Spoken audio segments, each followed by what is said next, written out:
안녕하세요. 제니 선교사입니다. 열왕기 상하 말씀입니다. 열왕기라는 의미는 왕들의 행적을 기록한 책을 뜻합니다.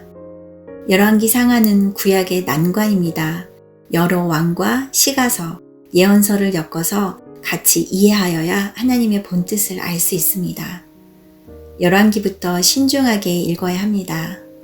사울왕, 다윗왕, 솔로몬 왕까지는 통일 국가인데 솔로몬 왕 이후 분열되는 비극을 맞게 되는 내용을 담고 있습니다.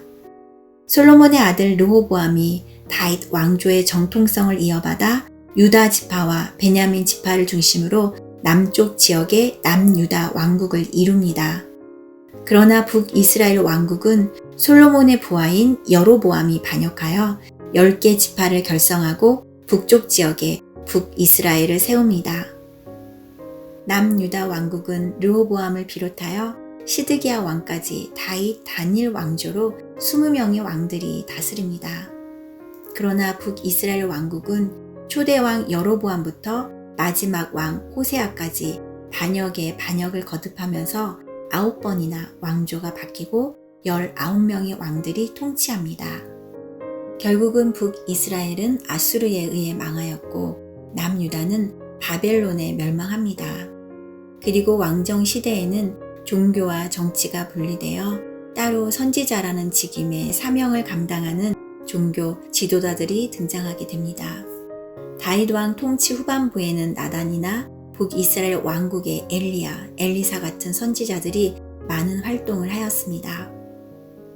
요엘과 오바다는 가장 일찍 활동한 선지자이며 남유다에서 활동하였습니다. 요나, 아모스, 호세아 같은 선지자들은 북이스라엘에서 사역하였습니다. 같은 시기에 남유다에서 이사야와 미가가 활동하고 있었습니다.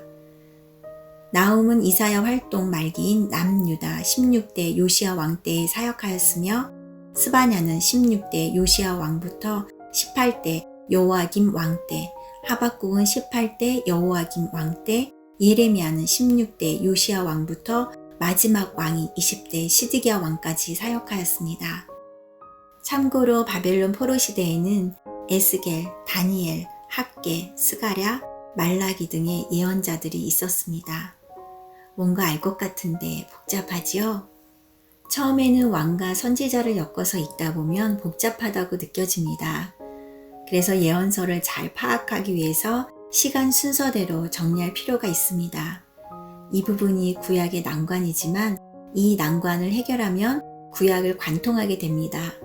구약의 맥을 정확히 꿰뚫으려면 열왕기를 쓴 저자가 어떻게 열왕기를 보았는지를 생각해야 합니다.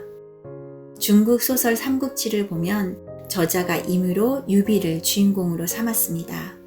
열왕기도 거의 40% 분량을 북이스라엘의 아합 왕과 이세벨 왕비에 대항하는 하나님의 종인 엘리야와 엘리사 선지자를 주인공으로 하여 글을 썼으며 나머지는 거의 부수적인 개념으로 덧붙였다고 보면 됩니다. 열왕기는 대부분 예언서와 엮어서 이해하여야 합니다. 왜 예언자들이 열왕 때 출현해서 하나님의 심정을 누구에게 어떻게 무엇을 토로하였는지 생각하면서 읽어야 하나님의 본뜻을 이해할 수 있습니다. 현재 많은 교회에서는 하나님은 무조건 사랑이라고 설교합니다. 과연 그럴까요? 예언서를 자세히 읽어보시면 하나님의 뜻을 정확히 알 수 있습니다.